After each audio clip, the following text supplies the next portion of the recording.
Hey YouTube, this is Drew Howden Tech here to go over 10 iPhone settings you should change right now. So now, this is very similar to my 10 Ubuntu settings you should change right now video.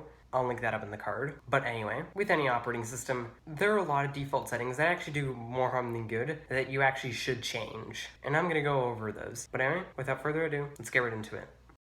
Alright, so now number 10 on this list is under Settings, Privacy, Analytics, and Improvements. And then you want to turn off everything in here. Basically, this tells your iPhone not to send data on how you're using it, what you said to Siri, and how you're using iCloud. It basically limits data collection. Now, since iOS is a proprietary operating system, there's really no way to know what it truly does in the background. So there's probably some data collection going on in the background. But from what I can tell, it's very minimal if you turn these off. And you also want to set this on an individual app level, because there will still be apps on your phone that collect data. Like, it's good to at least do this if you have to use iOS for some reason like me. But anyway, number 9 on this list is still under Privacy, Advertising, and setting 1 is Limit Ad Tracking. Basically, what this does is it tells your iPhone not to send data to send you more targeted ads. Because why would you want to do that? Really, the only benefit you're getting is seeing ads that are more relevant to you. And besides, if the ads are less relevant to you, it can actually be a good thing, because then it makes you less likely to buy crap that you don't need. And while you're at it, you might want to go reset Advertising Identifier. Alright, so number 8 on this list is still under Privacy, Location Services, System Services, and setting 1 is Location-Based Apple Ads. And you want to turn that off because, think about it, location-based Apple ads. Why would you want to send Apple location data just so they can advertise to you? Makes no sense, so turn it off. You have no reason to have it on. Alright, so now number 7 on this list is under Settings, Sounds, and the settings you want are these Vibrate settings. They're the first ones listed.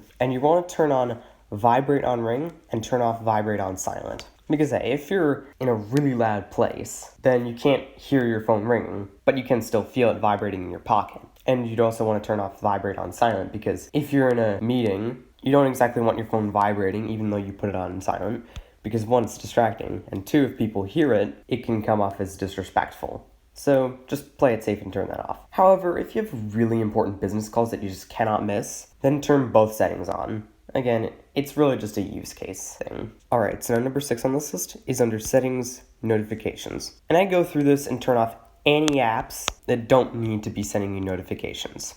Definitely turn off any games, keep things like messaging apps on, and maybe mail, unless you get a bunch of spammy mail. In that case, turn it off. And also, while you're there, if you have the YouTube app, you may also want to turn notifications on for that, so you can get notified of new videos from the channels you love. And also, if you're going to do that, then I'd encourage you to subscribe to the channel and turn on bell notifications. Just an idea. But anyway, number 5 on this list is under Settings, Cellular. And then I can go through all these apps and turn off any apps that don't need to use your data if you're on a limited data plan.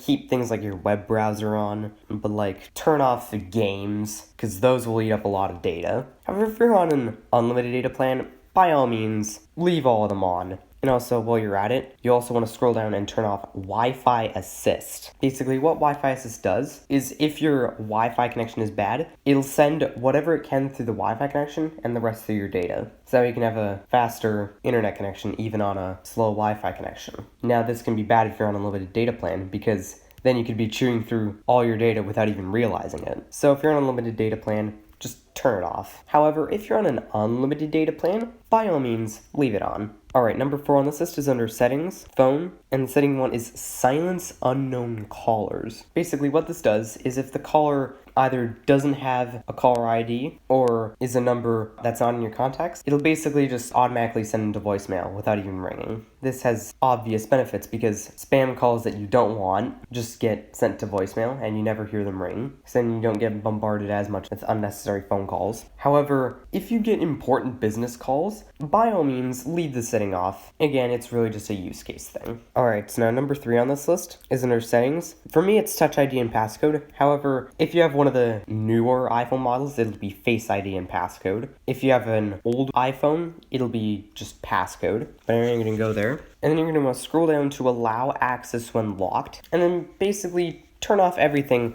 except for wallet, which asks for your fingerprint anyway, or your face, depending on how old or new your iPhone is. Like, this basically limits your lock screen as much as possible, so that way if someone steals your phone, they can't get as much functionality out of your phone. That way, at least it'll be useless to them. And also, while you're at that, you also want to set a passcode if you haven't already. And if your iPhone has the option to add a fingerprint or face, do that. So that way you don't have to punch in your passcode every single time, especially if you have a longer one like me. But anyway, number 2 on this list is under Settings, Display Brightness, Night Shift. And you want to turn this on for sunset to sunrise. And you want to set the color temperature to the maximum, so it has the best effect. However, if you prefer, you can turn it down from that. This might actually help you to get a better night's sleep. So if you find that you're constantly having sleepless nights when you use your phone before you go to bed, I'd try turning this on and see how it goes. It'll take a little while to get used to, but once you get used to it, try going back to the regular color scheme at night, especially when you're in a dark room, and then you'll realize, what the heck? How was I looking at the normal color scheme at night? So yeah, like, that's a setting you should turn on.